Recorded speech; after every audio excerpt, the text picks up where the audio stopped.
All right, ladies and gentlemen, this is your host Raza Shakil and you're listening अपनी कहानी और let's talk about it.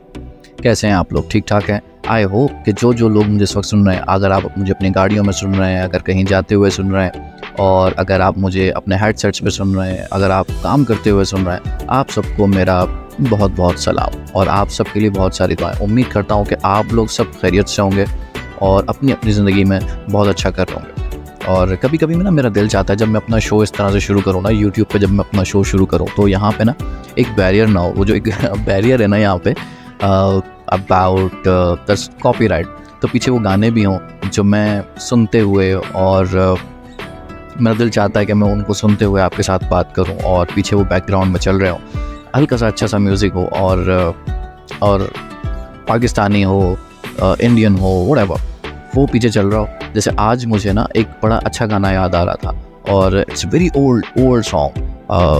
आप लोगों ने शायद सुना हो कि तू जो नहीं है तो कुछ भी नहीं है, ये माना कि मैं फिर जवां है, हंसी है।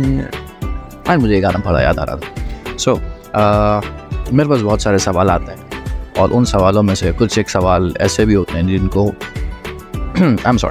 जिनको मैं जवाब देना चाहता हूँ और कभी कभी कुछ सवाल ऐसे होते हैं कि मैं जवाब देने से थोड़ा सा कतराता हूँ। लेकिन मोहब्बत के बारे में जब हम बात करते हैं ना तो उसमें हम बहुत फैसिनेट कर देते हैं। मैं बहुत ज़्यादा चीज़ों को इनके ओरिजिनल उसमें ना देखता हूँ। अच्छा, अगर ऐसा होता, मतलब हम मोहब्बत को ना बहुत आफाकी कर देते हैं, तो रिलेशनशिप ख़त्म ही क्यों होती? अगर ये इतनी आफाकी है तो ये ख़त्म ही क्यों होती? ये तो नहीं, क्योंकि देखें, मैं आपको मज़े की बात बताऊँ ना, चूँकि हमें पता ही नहीं होता, इसलिए ये बात हम करते हैं कि जब हम किसी को पा लेते हैं ना, हमें पता ही नहीं होता। जब हम किसी को पा लेते हैं तो फिर हम उसे खोने की तैयारी शुरू कर देते हैं। ये बहुत एक तारीख़ी जुमला मैंने कहा है। अगर आप लोग मुझे सुन रहे हैं तो इस जुमले पे ज़रा और कीजिएगा। जब हम किसी को पा लेते हैं तो इसके बाद इसको खोने की तैयारी में लग जाते हैं, उसको खोने में लग जाते हैं। जैसे ही हमको पता चलता है कि भाई हमको ये मिल गया है, जैसे ही हमें इस बात की इत्तला होती है, हमें इस बात का करार आता है कि भाई हमको ये शख्स मिल गया है, हमें करार आ जाता है कि अब हम इसे पा चुके हैं, तो हम इसे खोने लग जाते हैं। पर जैसे ही हम इसे पा लेते हैं तो फिर हमारी तमाम चीज़ें ख़त्म होने लगती हैं आहिस्ता आहिस्ता। बड़ा अनफॉर्चुनेट है, ये बहुत अनफॉर्चुनेट है। और ये बहुत सारे लोगों को शायद मेरी बात बहुत बुरी लगे, शायद ये बात नागवार भी गुजरे, but that's what reality is. That is the saddest part in any relationship. और फिर Aahista Aahista, slowly and gradually, Aahista Aahista ना हमें वो नज़र आना ही बंद हो जाता है। 80-85% जो रिलेशनशिप हैं वो कभी मटेरियलाइज़ हो ही नहीं पाती, और जो मटेरियलाइज़ हो जाती हैं इसमें एक बहुत बड़ा आंसर शामिल होता है कि हम जानते ही नहीं हैं लोगों को, बट हम लोगों को आई लव यू कह बैठते हैं। हमें पता ही नहीं होता, फिर हम इस बात को घसीटते रहते हैं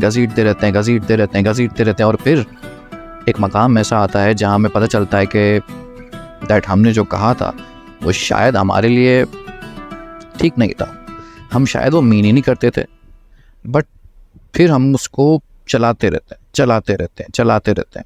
फिर इसके बाद, और ये मैं आपको बता रहा हूँ, मैं लिटरली आपको बता रहा हूँ, एक बहुत बड़ी मेजॉरिटी इसमें शामिल है, जिसके अंदर ये सब कुछ होता है।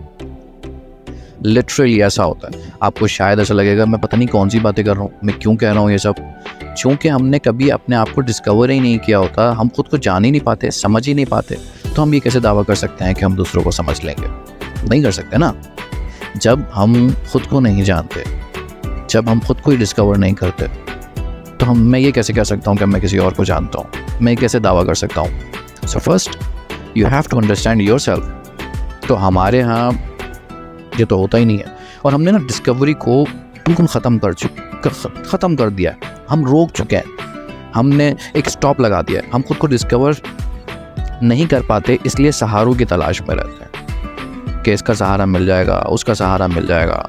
मैं बहुत ऑड बात कर रहा हूँ। बहुत सारे लोगों को शायद नहीं समझ में आए, लेकिन ये मेरी ऑब्जर्वेशन है throughout, it's been a long time, और ये मेरी ऑब्जर्वेशन है। And I am not going to ask you anyone to believe in it, but if you ask me, अगर आपने मुझसे पूछा है तो मेरा जवाब तो यही है कि हम अपने आप को डिस्कवर किए बगैर दूसरों से आई लव यू कह बैठते हैं। ना हम खुद को जानते हैं, ना दूसरों को जानते हैं। मुझे लगता है कि हम मोहब्बत में कभी कभी मोहब्बत की सही डेफिनेशन को जानने की कोशिश ही नहीं करते। हमने किसको मोहब्बत समझा? हमने आसूदगी को मोहब्बत समझा, हमने करार को मोहब्बत समझा। ऐसा नहीं है, मोहब्बत इज़ इंटायरली डिफरेंट थिंग। मोहब्बत बिल्कुल मुख्तलिफ है, और इसी तरह प्यार की डेफिनेशन है वो भी नहीं हमने जाननी है ना। हमने आज तक जानी नहीं प्यार की डेफिनेशन। मोहब्बत कंप्लीट डिफरेंट है, प्यार कंप्लीट डिफरेंट है। इसी तरह हम अट्रैक्शन को मोहब्बत का नाम दे देते हैं। हम किसी को से मिलते हैं, किसी को जानते हैं, किसी से बात करते हैं, और हम उससे कहते हैं कि हमें उससे प्यार हो गया। ऐसा नहीं है। थोड़ा टाइम लीजिए, थोड़ा खुद को समझिए। हर चीज़ अपने अलग अलग मेरिट्स पर है, और इसके अलग अलग चीज़ें होती हैं। ह्यूमन नेचर जो है वो बड़ी डिफरेंट चीज़ है। ह्यूमन नेचर को हम समझने का दावा करते हैं, और हर दूसरे शख्स को समझने का दावा करते हैं, लेकिन ऐसा है नहीं, बिल्कुल नहीं है। मिसाल के तौर पर एक मिसाल देता हूँ, छोटी सी मिसाल देता हूँ। अभी अगर यहाँ पे मैं खांसना शुरू कर दूँ, अगर यहाँ मुझे खांसी आ जाए, तो मुझे 10,000 लोग तरकीबें बताना शुरू कर देंगे। मुझे बताना शुरू कर देंगे मुझे फ़लाँ कहवा पीना चाहिए, फ़लाँ लौंग के साथ पानी पीना चाहिए, फ़लाँ दवाई खानी चाहिए, फ़लाँ बहुत सारी चीज़ें ऐसी बताएंगे कि जिससे मैं अपनी खांसी को ओवरकम कर सकूं। खांसी को ओवरकम किया कैसे जाएगा? आई एम नॉट सेइंग कि ये गलत है, बट आपको मेरी खांसी का बैकग्राउंड नहीं पता, yet you are insisting that you know that. एक मोटी सी बात है, रेफरेंस के तौर पे मोटी सी बात मैंने एग्जांपल दिया, रेफरेंस के तौर पे इस्तेमाल की है ये बात। माजरत पूरा नहीं मानिएगा, इसे मैंने रेफरेंस के तौर पे इस्तेमाल की है। लेकिन हमारे यहाँ हमेशा ऐसा होता है, हम नहीं जानते कि दूसरा शख्स किस जगह से आ रहा है।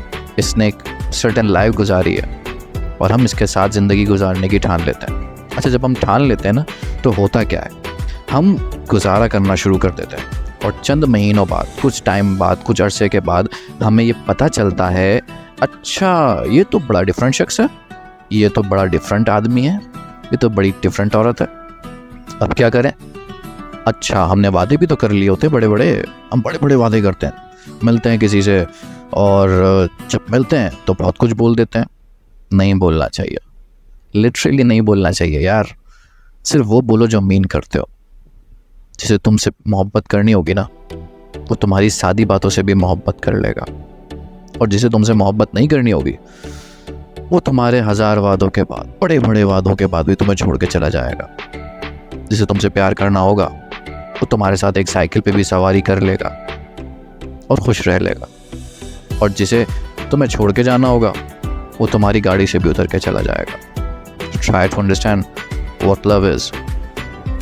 मोहब्बत शक्ल थोड़ी देखती है, मोहब्बत सूरत थोड़ी देखती है। मोहब्बत ना अकल देखती है, ना समाज देखती है, ना दीवारें देखती है, पर जो मोहब्बत देखती है वो हम नहीं देख पाते, हम उसे ही छुपाने में लग जाते हैं। मोहब्बत ना तो तोहफे देने से बढ़ती है, तोहफे देने से बिल्कुल बढ़ती है, लेकिन इस तरह नहीं जैसे हम करते हैं। हम तो बांटते फिरते हैं ना, हमको ऐसा लगता है कि हम तोहफों से मोहब्बत ख़रीद लेंगे, लेकिन वो मोहब्बत थोड़ी है। जेन्युइनली तोहफा एक छोटा सा रिंग भी हो सकता है ना। एक छोटा सा रिंग दे दो, एक चूड़ी दे दो, एक फूल दे दो, पर दो दिल से। यू नो व्हाट, कहा गया है कि action speaks louder than your words. तुम्हारे एक्शन ज़्यादा स्पीक करते हैं। लफ्ज़ तो बहुत सस्ते कर दिए हमने, हर आदमी बोल देता है, हर आदमी किसी ना किसी से जुमला कह देता है दैट आई लव यू। फिर वो आई लव यू जाता कहाँ है? हवा में गुम हो जाता है। हमारी इन रिलेशनशिप्स की तरह जो हवाओं के लिए होती हैं। Just remember always, just remember, जब तक तुम दिल से ना सोचो तुम प्यार कर नहीं सकते। जब तक तुम दिल से ना चाहो तुम मोहब्बत कर नहीं सकते, और जब तक तुम मोहब्बत को अपने दिल से बड़ा ना कर लो तब तक इश्क नहीं हो सकता। मुझे ऐसा लगता है। मुझसे किसी ने पूछा था क्या रोमांस ओवररेटेड है, क्या प्यार ओवररेटेड है? प्यार ओवररेटेड है। प्यार बस उतना ही है जितना हम इसे बनाना चाहते हैं।